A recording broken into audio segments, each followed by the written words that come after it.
Some remember it for celebration. Others think of it as a time to think and reflect on their lives. But I think of New Year's Eve as the most nightmarish thing that has ever happened to me.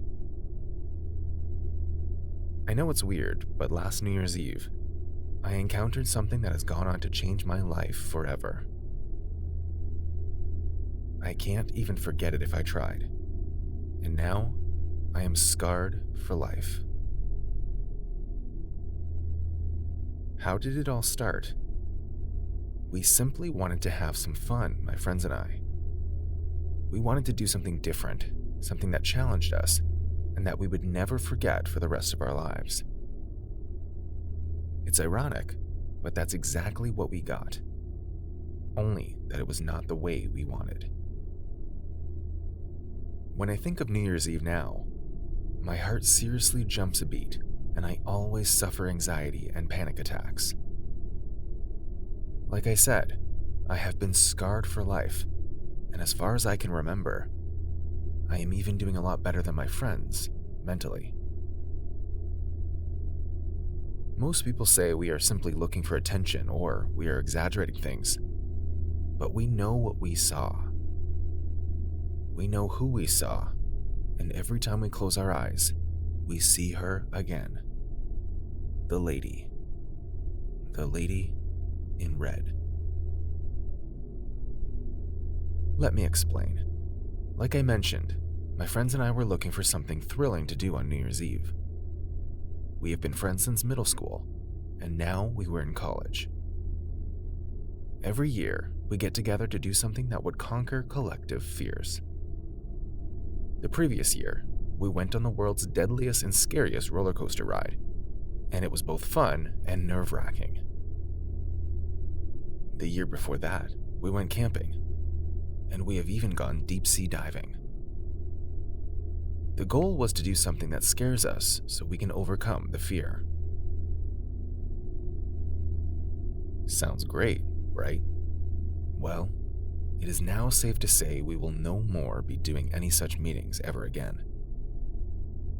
Anyway, so last New Year's Eve, we met to brainstorm what we would do this New Year's Eve. After shooting down tons of ideas, I came up with one that would eventually spell our doom. We thought it would be fun. I only wish I could go back to the past to warn our past selves that what we were about to do would scar and wound us forever. But I don't even think we would have listened. We were young and stupid, and all we wanted to do was have an adventure. In the heart of the city, there was this grand hotel that had nearly 30 floors. It used to have a name, but now, people simply referred to it as the Red Hotel. And despite how many rooms it had, or how grand it was, they didn't accept guests. Rather, it was a tourist attraction. Some came to see the historic paintings on the walls of the hotel and admire the fine ambiance, but some others with hearts of lead came for the more horrific parts of the hotel to get a feel of what happened on the 25th floor. Rumors had it that about a decade ago, a couple came into the hotel to lodge, and when the man slipped away for a few minutes, the woman found him in the arms of another woman, and they say she lost it.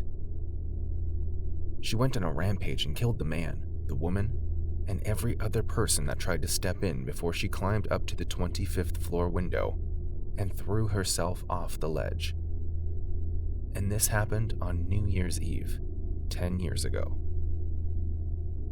The hotel tried to carry on with their business, but there were reports of guests who claimed to have seen the woman wearing a long red dress roaming the halls of the hotel, then vanishing from sight.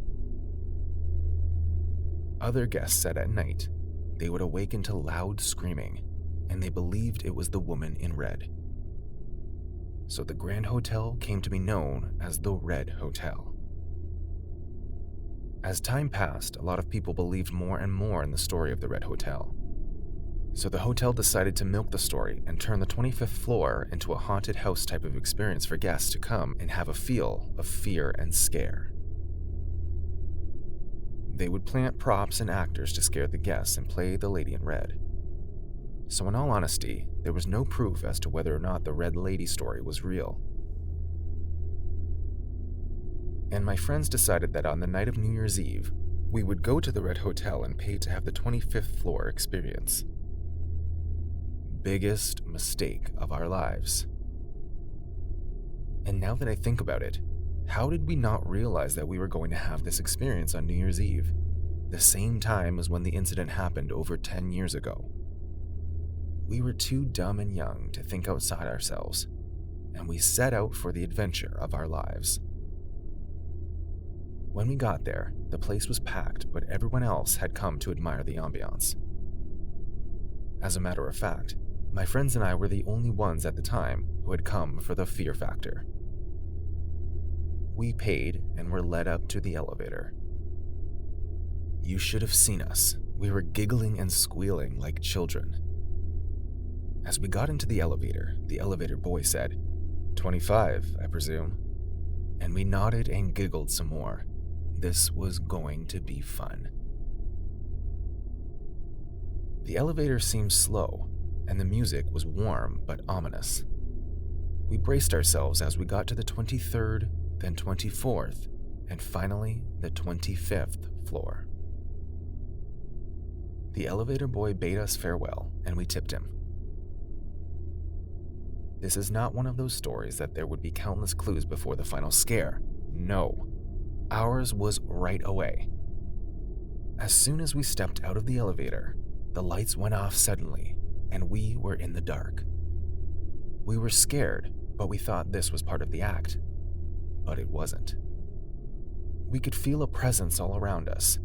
We could hear heavy breathing and footsteps. I slowly reached into my pocket, pulled out my phone, and turned on the flashlight. And you would not believe what happened next. The moment the flashlight came on, I saw a woman inches away from my face. She did not look human. She was wearing a red dress, and her face looked all dried up and shriveled. She looked almost like a skeleton, but with some pieces of dry flesh on her face. Her teeth were brown and dirty, and her dirty hands were just about to grab me when I screamed at the top of my lungs, and she vanished. This was no act.